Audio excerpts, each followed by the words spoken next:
Bien, estimados estudiantes y todos los presentes, un saludo especial a cada uno de ustedes. En esta oportunidad vamos a desarrollar un problema acerca del módulo y dirección de vectores. El problema nos dice, los vectores unidad están apuntando del centro O de un círculo de radio 1 hacia el borde. En las preguntitas nos dice determine la dirección de vectores unidad respecto a la dirección horizontal hacia la derecha, el eje X.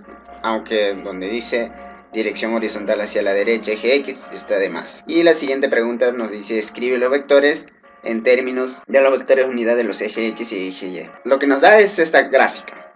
Acá podemos apreciar los componentes en el eje X y el componente en el eje Y. Su unidad de medida es Y y en el J, ¿no? Bien, además nos da vector U1, vector U2, vector U3 y vector U4. Para poder desarrollar la pregunta A, tenemos que responder primero la pregunta B, escribir los vectores en unidad en sus componentes de eje X y eje Y. Luego vamos a determinar la dirección. Bien, entonces solucionamos la primera pregunta. Nos hemos dado cuenta, y además en el dato nos daba, que el radio valía 1. Bien, si contamos desde el centro hacia la borde, hay 10 cuadraditos. Quiere decir cada cuadradito vale 0,1.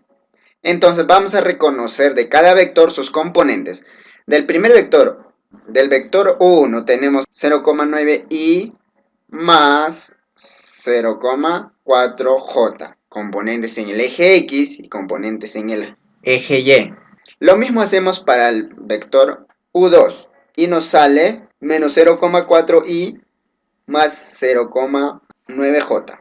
Lo mismo para el tercer vector y el cuarto vector. Después de reconocer sus componentes, eso es lo más sencillo que podría ser, ¿no? Eso es lo sencillo, reconocer los componentes de un vector. Después de hacer esto, tenemos que sumar. Sumamos los vectores, los componentes en el eje X y los componentes en el eje Y. Cuando sumamos, tenemos que nombrar un vector resultante. Podemos llamar cualquier vector, pero lo más utilizado lo ponen vector R como resultante. En este caso vamos a poner un vector A.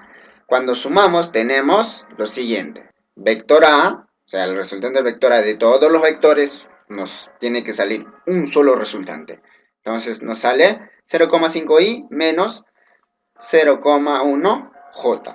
Después de realizar esto, ya podemos resolver la pregunta A. Nos pide determinar la dirección. Ya tenemos el resultante. ¿Qué vamos a hacer con este resultante? Para poder saber para qué lado va a apuntar el vector, tenemos que dibujar este vector resultante en el plano cartesiano.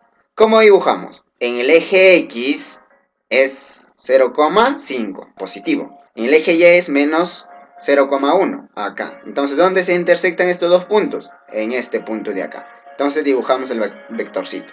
Bien, después de realizar eso, podemos pasar diferente a calcular la dirección, pero vamos a calcular su módulo, también llamado su magnitud, ¿no? Entonces, para poder calcular su módulo, o sea, el tamaño de este vector resultante, tenemos que aplicar el teorema de Pitágoras. Bien, calculamos su módulo. Módulo del vector A, siempre cuando vamos a describir módulo, tiene que ser entre barritas, porque va a ser positivo. Siempre la longitud es un número positivo. Bien, y su módulo es raíz cuadrada de 0,5 al cuadrado más 0,1 al cuadrado. Resolvamos esto, nos saldría raíz de 0,26, ¿no? Entonces el resultado 0,51.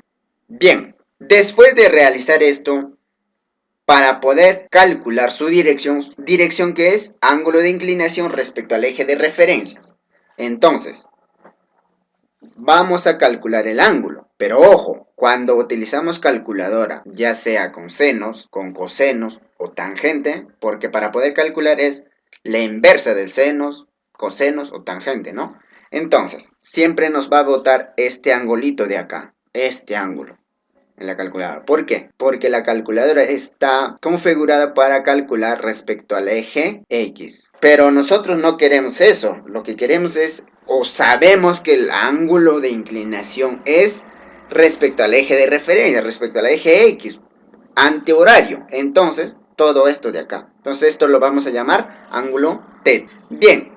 En este caso vamos a utilizar la inversa del tangente para poder calcular el ángulo alfa. Puedes utilizar la inversa del seno, Pero para ello tienes que utilizar este dato de acá. Pero no vamos a utilizar este dato, vamos a utilizar estos datos de acá nada más. Bien, vamos a calcular su dirección. Sería ángulo alfa es igual tangente a la menos 1, ¿de quién? De 0,1 sobre 0,5. Eso nos estaría saliendo 11,31 grados, el valor de alfa. Pero el ángulo de este vector es respecto al eje de referencias, entonces será teta. Entonces finalmente, ¿qué tenemos que hacer? Finalmente tenemos que restar de 360 grados menos 11,31 y nos estaría saliendo 348,69 grados. Bien, ahora te voy a mostrar cómo se calcula el vector de manera gráfica, el mismo que está en el problema. Ahora van a entender de cómo se calcula del vector resultante cuando tengo más de dos vectores, cuando tenemos más de dos vectores. Para ello, ya hemos visto de que tenemos que poner de manera continua los vectores. Entonces, este vector morado lo trasladamos. Lo mismo vamos a hacer con el vector rosado y finalmente con el último vector celeste. Después de poner los vectores de manera continua, tenemos que trazar un vectorcito, vector resultante desde la cola hasta la cabeza. Esto de acá. Entonces, efectivamente nos sale lo mismo lo que hemos calculado hace rato. Esto de acá, 0,5 y acá está en menos 0,1. Bien, entonces nos vemos la próxima oportunidad.